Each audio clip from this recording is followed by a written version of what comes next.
আসসালামু আলাইকুম সবাইকে। আশা করি আল্লাহর রহমতে সবাই আপনারা ভালো আছেন। এটা হচ্ছে আমার কক্সবাজার ট্রিপের ডে 2 এর ভিডিও। যেহেতু আমি সারা রাত ঘুমাই না, তাই ভোর 5টার অনেক সুন্দর একটা ভিডিও ক্লিপ নিতে পেরেছি। মানে আকাশটা অনেক বেশি সুন্দর ছিল। তারপর আধা ঘন্টা চোখ লাগানোর পরে আমি চলে যাই সবার সাথে ব্রেকফাস্ট করতে। আমার আবার সিস্টেম আলাদা, সবাই ঘুম থেকে উঠলে আমার ঘুমানোর সময় হয়। তো যেহেতু আধা ঘন্টা চোখ লাগিয়েছি, তারপর আমার ঘুম অনেক বেশি আসতেছিল, যেহেতু সেটাই আমার ঘুমানোর সময়। এর জন্য আর কি আমি ওভাবে মনে করে বলতে পারছি না যে আমি কি দিয়ে ব্রেকফাস্ট করেছি, কারণ আমার প্লেটে সার্ভও করে দিয়েছে আম্মু। ইভেন এই ভিডিও ক্লিপগুলো আমি নেইনি, আমি এবার কক্সবাজারের কোনো ভিডিওই করিনি। এগুলো সবগুলো আমি স্টোরির ক্লিপ থেকে এখন জোড়া লাগিয়ে ভিডিও বানাচ্ছি। তাছাড়াও আমি সবার ফোন থেকে ভিডিও কালেক্ট করেছি। যাই হোক, লাস্টে চা খেয়ে কিছুক্ষণ রেস্ট নিয়ে আমরা সবাই রেডি হয়ে বের হয়ে যাই বিচে যাওয়ার উদ্দেশ্যে। বিচে যাওয়ার উদ্দেশ্যই ছিল যে আমি স্পিড বোটে উঠবো, কিন্তু আম্মু আমাকে ইজিলি অ্যালাউ করে না। তাই আর কি যেতে যেতে এটাই বলছিলাম যে আজকে আমাকে কেউ স্পিড বোটে উঠতে বাধা দিলে তার সাথে একটা বড় ঝামেলা হয়ে যাবে। আমাকে কোনো প্রকার বাধা দিলে আমি কারোর সাথে আর মিশবই না। যাই হোক, মনের শখ পূরণ করেছি, একদম ডিপ সিতে গিয়েছি। বাট আনফরচুনেটলি আমি বিচের পারে কোনো ভিডিও ক্লিপ নিয়ে নাই। তারপর একটু সন্ধ্যা হয়ে আসাতে আমরা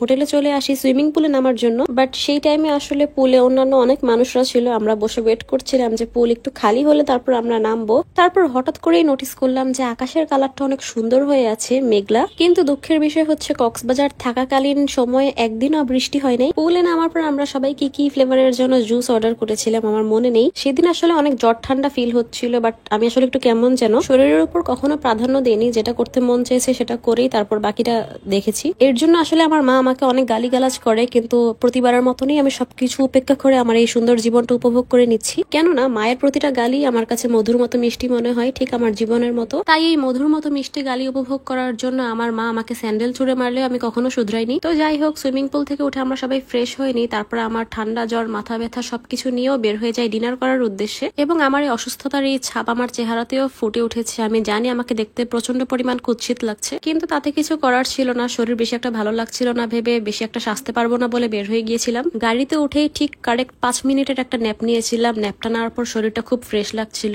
তারপর আমরা আবারও চলে আসি মেজান ডাইনে আমাদের রাতের ডিনার করার উদ্দেশ্যে। শুনতে অবাক মনে হলো এই ভিডিও ক্লিপগুলো একটাও আমি নিইনি। আর তার প্রমাণ স্বরূপ ওই যে দেখা যাচ্ছে আমি চুপচাপ বসে আছি আমার মায়ের পাশে। কারণ সত্যি এবার আমি কোনো ভিডিও করার উদ্দেশ্যে আসিনি, আমি এবার একটু এসেছি নিজেকে ভালো লাগানোর উদ্দেশ্যে। কিন্তু আসলে আমার মন যে কখন কি চায় আমি নিজেও জানি না। ভিডিও করবো না বলে অলমোস্ট 4টা ভিডিও করেছি। এর মধ্যেই আমাদের খাবার চলে আসে। আসলে সেদিন অনেক টাইপের খাবার অর্ডার করেছিলাম, কি কি করেছি সেটা আমার মাথায়ও নেই। আসলে বেশি আইটেম অর্ডার করলে কখনো খাওয়া যায় না সবকিছু একসাথে। আমি খুবই স্পেসিফিক অল্প কিছু জিনিস দিয়ে ভাত খাই। আর কেউ যদি প্লেটের মধ্যে অনেক কিছু একসাথে দিয়ে পুরো প্লেট একদম পুরাই দেয়, তখন প্লেটের মধ্যে আমার অনেকক্ষণ তাকাই থাকা লাগে যে কোথা থেকে শুরু করব। আর সেদিনও আমার সাথে ঠিক এমনটাই হয়েছে, অনেকগুলো আইটেম একসাথে আমার প্লেটে মিক্স হয়ে গিয়েছে। বাট সত্যি বলতে সবগুলো খাবারই অনেক ভালো ছিল। আমার লাস্ট ভিডিওটাই আমি বলেছিলাম যে কারোর কক্সবাজার আসার প্ল্যান থাকলে অবশ্যই মেজান ডাইনে আসতে। আর এটাতেও বলছি, মেজান ডাইন থেকে বের হয়ে তার ঠিক পাশেই কিন্তু হাজি বিরিয়ানি হাউস, আপনারা চাইলে এটাও ট্রাই করতে পারেন। আমার ভিডিওর মধ্যেই এসব মেনশন করে দেওয়ার রিজন হচ্ছে কক্সবাজারে মানুষ অনেক অল্প টাইমের জন্যই যায়, আর সেখানে মানুষ উল্টা পাল্টা ট্রাই করা থেকে বেটার ভালো কিছু ট্রাই করুক। তো তারপর আমরা ডিনার করে বের হয়ে যাই। তারপর কার মুখে যেন আমি শুনতে পারছিলাম যে চলো সবাই হোটেলে যাই। শোনার সাথে সাথে আমার শরীরের মধ্যে কেমন যেন আচমকা একটা খারাপ লাগা জেগে উঠে, কারণ হোটেলে যাওয়ার সাথে সাথেই সবাই ঘুমিয়ে যাবে আর আমার সারা রাত আকাশের দিকে তাকিয়ে থাকা লাগবে। তাই দোয়া করতে করতে আমরা বিচের পারে চলে গেলাম। বিচের সাইডে পার্লের সবগুলা, তারপর হচ্ছে আচারের সবগুলো আমরা একটু ঘোরাঘুরি করে তারপর একদম